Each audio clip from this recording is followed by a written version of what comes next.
오늘 우리가 함께 볼 하나님의 말씀은 에스겔 30장에서 32장까지의 말씀입니다. 에스겔 30장에서 32장까지의 말씀을 함께 보도록 하겠습니다. 에스겔 30장부터 32장까지는 29장부터 이어지는 애굽에 대한 심판의 이야기가 연속해서 나오고 있는 것을 볼 수가 있습니다. 특히 에스겔에서는 이 애굽을 향한 그 심판의 원인을 굉장히 상세히 분석하고 있다는 것을 오늘 본문을 통해서 알 수가 있는데, 애굽의 이 심판의 원인과 그리고 그 애굽이 심판에 이를 수밖에 없었던 그 죄악들이 무엇이 있는지에 대해서 오늘 한번 이 본문을 통해 생각을 해보도록 하겠습니다. 애굽의 멸망의 그 첫 번째 원인은 창조주 하나님을 망각한 이들의 삶입니다. 어제 읽은 29장의 말씀을 보면 이 사람들이 나일강을 보면서 이 강은 내 것이다, 내가 나를 위하여 만든 것이다 라고 말하는 장면이 나옵니다. 그 강을 만드시고 그 강에 정착하도록 이끄신 분은 하나님이십니다. 그들의 삶에 있어서 나일강은 창조주가 그들에게 준 선물이지 자신의 위대함을 드러나기 위한 수단이 아니었습니다. 그럼에도 이 사람들은 창조주가 자신을 이끌었다는 사실, 그리고 그것을 선물해줬다는 그 사실을 잊어버린 채 그 나일강을 자신의 이름을 드높이는데, 그리고 자신의 위상을 드높이는데 사용을 했습니다. 로마서 1장 19절과 20절을 보면은 이렇게 이야기를 합니다. 이는 하나님을 알만한 것이 그들 속에 보임이라. 하나님께서 이를 그들에게 보이셨느니라. 창세로부터 그의 보이지 아니하는 것들, 곧 그의 영원하신 능력과 신성이 그가 만드신 만물에 분명히 보여 알려졌나니 그러므로 그들이 핑계하지 못할지니라 라고 말합니다. 사람의 손으로 지을 수 없는 것들을 지으신 그 하나님의 능력과 신성을 이 자연 만물을 통해 바라보면서 하나님을 간접적으로라도 떠올릴 수밖에 없다는 말씀입니다.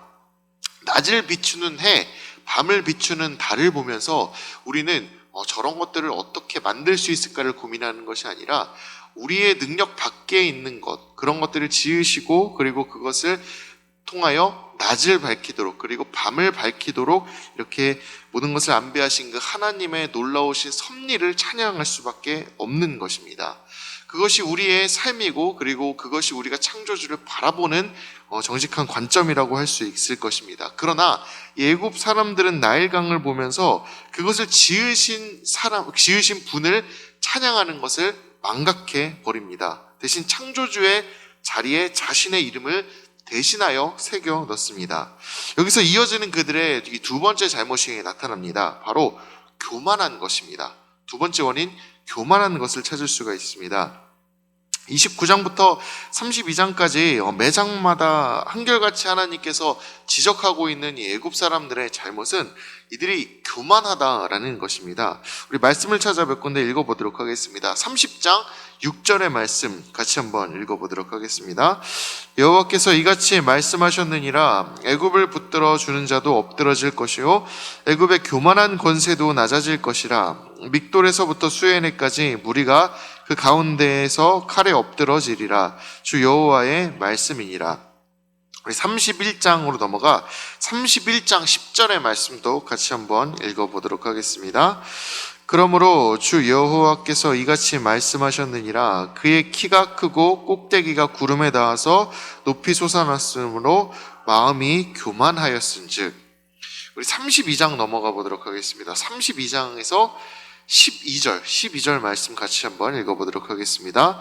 나는 내 무리가 용사 곧 모든 나라의 무서운 자들의 칼에 엎드러지게 할 것이며 그들이 애굽의 교만을 폐하며 그 모든 무리를 멸하리로다. 예, 그렇습니다. 매장마다 하나님께서는 이 사람들이 교만한 사람들이다, 이 사람들이 교만으로 아주 가득 차 있는 그런 민족이다, 이렇게 말씀하시고 계십니다.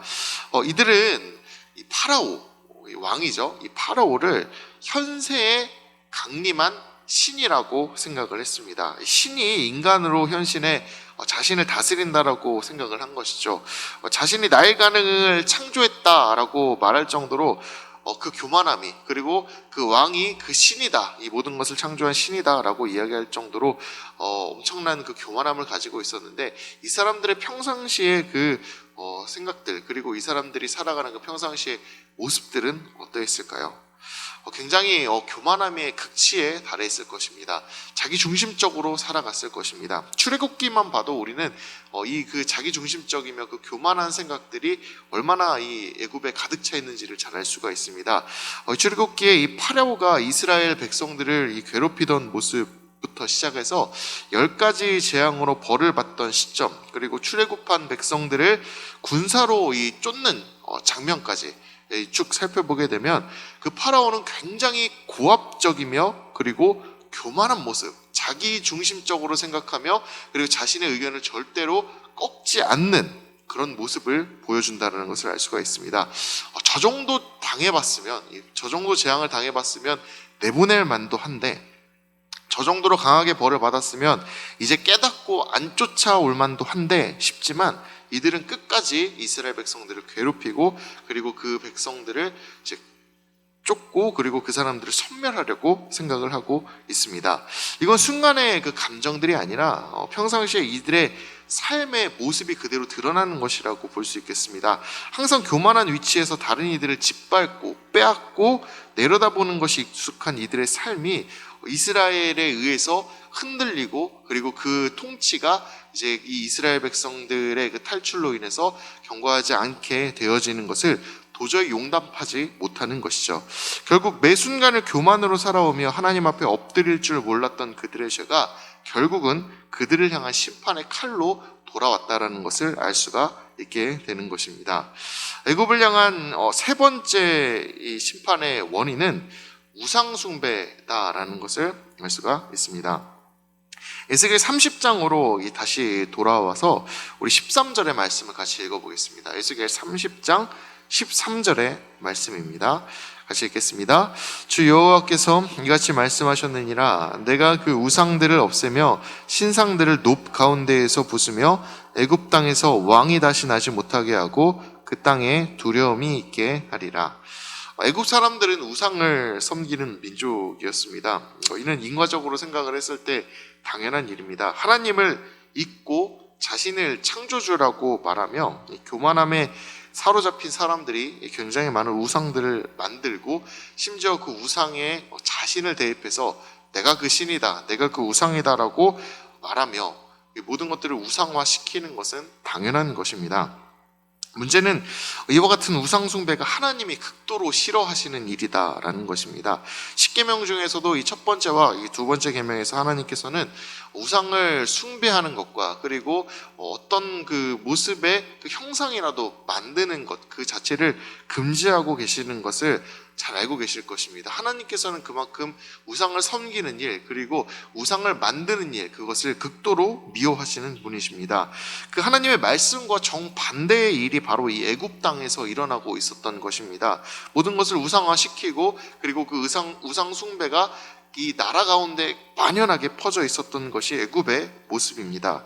하나님께서 이런 애굽을 징벌하시는 것이 전혀 근거 없는 일이 아니다라는 것을 하고 있는 것이죠. 애굽에 그 우상 숭배라는 죄가 만연하기 때문에 에스겔서에서는 그 죄가 이 애굽을 심판하는 그 원인이 되었다라고 드러내고 있는 것입니다. 여러분, 이 세 가지 그 죄의 원인들을 다시 한번 생각을 해보기를 바랍니다. 첫 번째 죄, 바로 하나님을 망각하고 자신을 창조주라 말하는 죄였습니다.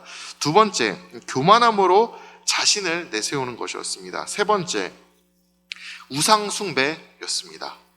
이 세 가지를 우리가 잘 기억해야 합니다. 이러한 일들이 바로 우리가 피해야 할 것입니다.